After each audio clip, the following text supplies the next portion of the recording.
Joining me now, NBC's chief foreign correspondent, Richard Engel. Richard, you heard Richard Clark. He's saying that ISIS has become the de facto nation. Well, I can't think of any reason why you would dispute that.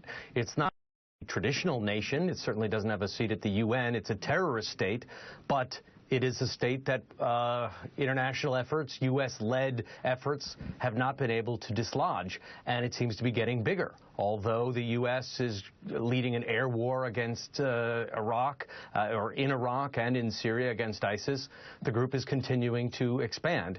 And I think it raises enormous questions about the strategy. It raises huge questions about do things need to change? Can the U.S. continue on its course even when, you know, the definition of stupidity, frankly, is continue on the same course and expecting a different result? And I think Richard, we may be heading in that direction. Yeah, one of the things that I question is the fact that they were able to successfully open up two separate fronts. Clearly, what's going on in Syria and what's going on in Iraq is related, but on both fronts they've been successful.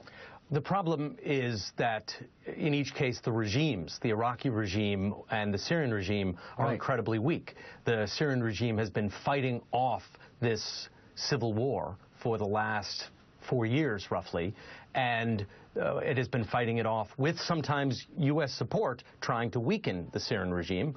And now the Syrian soldiers just effectively collapsed and weren't able to fight in Palmyra. And now you see ISIS holding yet another historic city in Syria, a very beautiful, very significant and important city that could very likely be bulldozed by ISIS militants. And the same situation in Ramadi, the Iraqi government, which was already weak, already corrupt, already sectarian. The soldiers the Iraqi soldiers just wouldn't fight for the government and once again abandoned their uniforms and ran away. And so let's talk a little bit about Palmyra, because it is an archaeologically fundamental part of the world. It's beautiful. It's fantastic. I've been there. About that? It's an absolute tragedy to see this city, which could be witnessing, which has stood for millennia, which could be witnessing its final hours with ISIS moving in. ISIS, a fundamentalist group that believes in the caliphate, that believes that only its version of Islam is correct, and that anything that came before it is not only darkness, but that is a distraction from Islam and that should therefore be obliterated. It's very possible that in the coming hours and days we could see another crime against cultural humanity carried out by ISIS.